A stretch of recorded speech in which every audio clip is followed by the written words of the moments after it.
Kalau pengen kaya dan bahagia, jangan sekolah, teman-teman.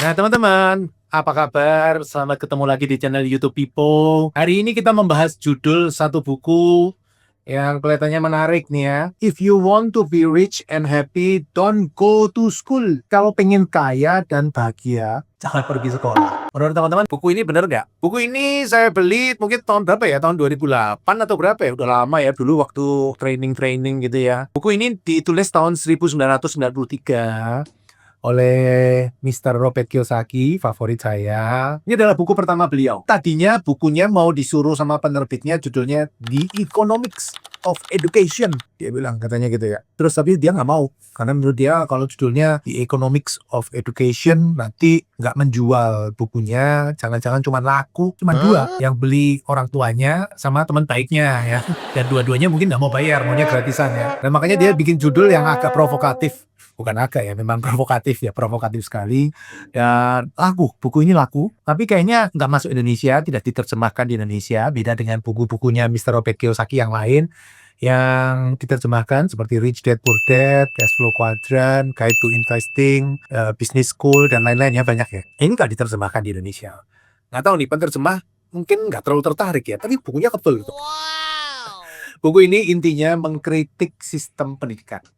Jadi walaupun ayahnya Robert Kiyosaki itu guru terbaik, ketua perserikatan guru di Hawaii, tapi beliau, Robert Kiyosaki, mengkritik sistem pendidikan. Ya, di buku ini ada beberapa topik yang dibicarakan. Satu, dia tidak setuju kalau sistem pendidikan itu mengharuskan orang sama seperti yang lain. Kalau nggak pakai cara ini salah gitu ya. Jadi tidak membuka kreativitas, tapi harus dipaksa seperti ini, harus sama semua. Kalau salah dihukum. Padahal menurut beliau ya proses belajar itu salah. Kalau nggak belajar langsung bener, itu nggak perlu belajar. Jadi kan kalau kita di sekolah kalau nilainya jelek dihukum kan. Padahal menurut dia ya di lapangan orang belajar ya seperti itu. Anak kecil kalau jalan kaki lagi belajar, bayi yang misalnya bayi belajar jalan, ya pertama jatuh-jatuh itu normal. Kalau nggak boleh jatuh, mana bisa dia jalan kaki, akhirnya berhasil jalan kaki dan akhirnya bisa berdiri dan bisa lari gitu, mana bisa. Jadi yang pertama dia mengkritik hal tersebut. Padahal menurut beliau harusnya orang itu kan diarahkan ya bisa jadi entrepreneur atau minimal orang yang mandiri secara keuangan alias mencapai financial freedom. Di sekolah kayaknya kita nggak pernah dibahas ya financial freedom. Gimana teman-teman waktu sekolah dibahas nggak financial freedom? Mungkin terutama teman-teman yang kuliah di keuangan gitu ya, jurusan keuangan gitu. Teman-teman diajarin tentang financial freedom nggak? Saya kuliah 2 loh ya. Saya kuliah teknik sipil sampai lulus dan psikologi tapi nggak lulus.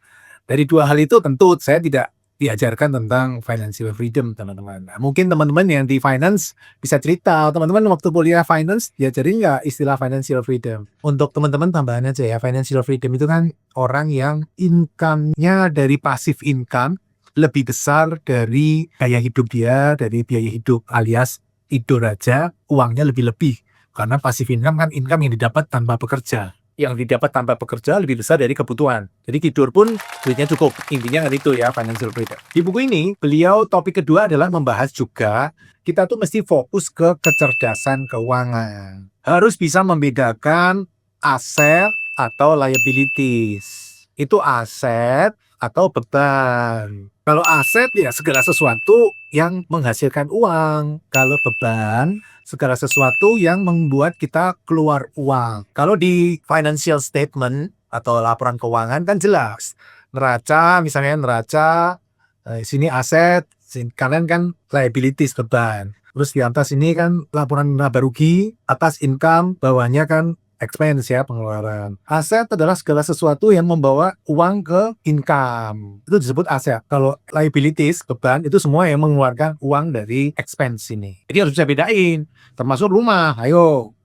Rumah termasuk aset atau termasuk beban. Rumah mendatangkan income bagi kita atau rumah mengeluarkan income dari kita. Nah, harus bisa bedain. termasuk tentang cash flow. Dia bilang aliran uang itu harus ngerti uang itu ngalir dari mana. Kalau nggak ngerti itu, wah susah untuk mencapai financial freedom. Yang poin ketiga berikutnya adalah kekayaan. Tentu semua orang pengen kaya, semua orang pengen bahagia. Nah, itu bisa dicapai dengan keterampilan-keterampilan yang praktis dan pemahaman akan keuangan yang benar. Seperti kecerdasan keuangan itu kan seperti memahami investasi, belajar wira swasta, belajar mengelola uang. Itu penting sekali. Setiap orang wajib tahu, setiap orang wajib bisa, karena setiap orang nanti dalam hidupnya apakah menjadi karyawan, apakah menjadi profesional, atau menjadi pengusaha, atau jadi investor, pasti mengelola uang. Tidak ada orang yang tidak mengelola uang. Nah, masalahnya itu tidak pernah diajarkan di sekolah. Menurut Robert Kiyosaki di buku ini kan, keterampilan-keterampilan praktis seperti itu penting daripada belajar yang terlalu rumit-rumit, tapi sebenarnya tidak bisa dipraktekkan juga. Hanya mengandalkan, wah IP-nya gede, IP-nya tinggi. Itu tidak menjamin nanti ketika kamu kerja, terus jadi income-nya besar gitu, tidak. Tidak ada hubungan yang signifikan antara IP atau GPA ya, IP indeks prestasi tinggi dengan kesuksesan. Itu kita kan sering guyonan gitu kan. IP 4 jadi dosen. IP 3 jadi konsultan. IP 2 jadi karyawan. Yang IP 1 malah jadi pengusaha. Loh kan sering guyonan gitu. Waktu kuliah saya sering guyonan kayak gitu katanya. Ya karena yang IP 1 nggak bisa masuk dunia kerja, sehingga adanya cuma jadi pengusaha. Di kemudian hari malah yang IP 1 malah jadi atasannya yang IP 2, IP 3 gitu ya. Menurut teman-teman benar nggak? IP penting nggak nih? Ya, terus satu lagi adalah tentang alternatif untuk kaya, sukses. Itu tidak bisa hanya mengandalkan pekerjaan-pekerjaan tradisional gitu ya. Tapi harus belajar keuangan dan investasi. Ujung-ujungnya sih banyak ngomongin investasi, jangan terlalu ngandalin sekolah. Ya sekolah bagus, dia bilang mempelajari hal-hal basic, tapi kan bukan jaminan. IP 4 hidupnya akan sukses selamanya. Siapa bilang? Ya mungkin berkontribusi sedikit waktu awal-awal masuk dunia kerja. Tapi setelah itu tergantung kerjaannya. IP 4 kalau kerjaannya ngaco ya disikat juga sama perusahaan gitu. Sementara mungkin yang IP biasa-biasa 2,5, 3 mungkin dalam hal kerjaan jauh lebih bagus karena orangnya emotional quotientnya lebih tinggi, kemampuan networkingnya bagus, kemampuan presentasinya bagus, kemampuan menjualnya bagus, malah jadi sukses. Di buku ini kan ini juga. Buku ini kan sempat diceritakan juga di Rich Dad Poor Dad bab 7 ya, kalau teman-teman baca bab 7. Waktu itu kan Robert Kiyosaki lagi ikut trainingnya Zig Ziglar di Singapura. Terus ada penulis datang ke Robert Kiyosaki tanya, Robert, kamu kok bisa jadi penulis paling laris? Caranya gimana sih? Ya, buku ini yang dimaksud. Terus si Robert Kiyosaki kan bilang, saya tahu kamu ahli nulis, ilmu literaturnya hebat, tapi kamu harus belajar menjual.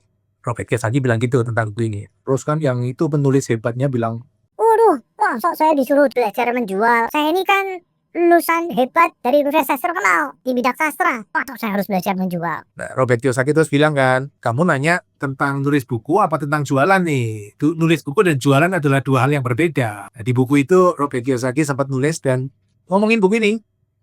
Robert Kiyosaki kan bilang buku ini paling laris, termasuk terlaris ya. Tapi karena judulnya adalah If You Want to Be Rich and Happy, Don't Go to School. Kalau kamu pengen kaya dan bahagia, jangan pergi sekolah. Beda kalau judulnya, awalnya penerbitnya maunya kan The Economics of Education, di sisi ekonomi dan dari pendidikan. Ya, beda. Nah, menurut teman-teman gimana? Kalau menurut saya ya tidak bisa naif gitu juga kali ya. Karena banyak orang yang ngomong, Wah, gitu nggak usah sekolah. Kita nanti malah kaya kayak Mark Zuckerberg. jangan salah, Mark Zuckerberg itu dia orang pinter, itu orang genius, dia bisa masuk Harvard ya. Harvard atau MIT ya teman-teman. Dia orang pinter lah intinya ya, bukan sembarangan ecek-ecek juga. Yo, itu Bill Gates juga, itu Bill Gates kuliahnya nggak lulus, tapi jadi orang paling kaya sedunia. Jangan salah bos, itu orang-orang pinter yang mungkin karena saking pinternya jadi di sekolah dia nganggap wah itu gampang sehingga dia bisa bisnis sendiri dan sukses. Tapi banyak juga kan yang nggak sekolah tapi gagal juga banyak kan. Jadi kita mesti ngelihat ya secara average. Kalau menurut saya sekolah tetap penting, cuman jangan lupa bahwa selain sekolah ada banyak keterampilan-keterampilan yang kita butuhkan di dunia kerja, di dunia bisnis, di dunia keuangan, investasi. Nah, keterampilan-keterampilan itu yang mesti kita pelajarin, teman-teman, selain sekolah. Sekolah bagus, tapi juga belajar tentang investasi, keuangan. Minimal yang simple aja yang tadi saya ngomong, bedain aja dulu antara laporan keuangan, pendapatan, expense, aset, liabilities. Mana yang masuk ke aset, mana yang masuk ke liabilities. Harus bisa menentuin ini dulu. Ini yang paling simple. Kalau belum, wah itu teman-teman harus belajar dulu itu. Oke teman-teman, jadi buku ini tentang hal tersebut. If you want to be rich and happy, don't go to school. Teman-teman, kalau tertarik baca aja buku ini lebih detail, pakai bahasa Inggris, Indonesianya nggak ada nih. Tapi kan hari ini enak kan, teman-teman bisa cari e-book, kemudian diterjemahin pakai translator gitu ya, mungkin lebih gampang. Kalau menurut teman-teman sendiri, perlu nggak sekolah kalau pengen sukses dan bahagia, pengen kaya dan bahagia, perlu sekolah atau enggak? Sukses selalu buat teman-teman, salam Pacific Income Property. Ini setelah mengikuti video hingga selesai, untuk yang belum subscribe, ayo subscribe channel Pipo Hargianto dan klik lonceng notifikasi untuk mengikuti video-video selanjutnya. Teman-teman juga bisa mengikuti seminar-seminar yang saya bagikan. Silakan daftar melalui nomor berikut.